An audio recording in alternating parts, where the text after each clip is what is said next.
In today's video, I'm going to teach you how to create subtasks for subtasks in ClickUp. If you work with complex projects, you probably already rely on tasks and subtasks to break things down.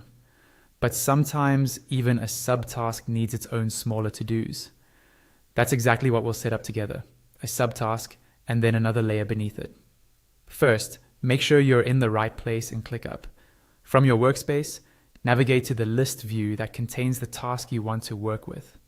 The list view shows your tasks in a simple vertical list, making it easy to see all your tasks, their statuses, and any existing subtasks.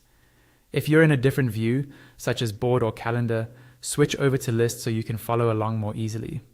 Once you're in your list view, find the main task you want to create a subtask for. Hover your mouse over that task, and you'll see a small plus icon appear next to it, usually aligned with the task name or in the subtasks area. Click that plus icon to add a new subtask under this main task. A small form or row will appear where you can type the name of your subtask and, if you want, adjust basic details like assignee or due date. After you've entered the details for this new subtask, click on Save. This step confirms the creation of the subtask and adds it right under your main task in the list view. Take a quick look to make sure it appears where you expect it. You should now see the main task with your newly created subtask nested underneath.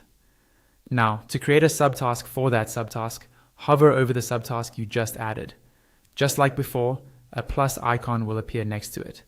This is the key to building that additional hierarchy. Click the plus icon on the subtask to open another new subtask field.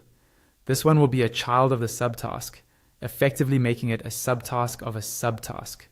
Enter a clear, descriptive name so you can easily understand what this new item represents in your workflow. When you're happy with the details, click Save Again.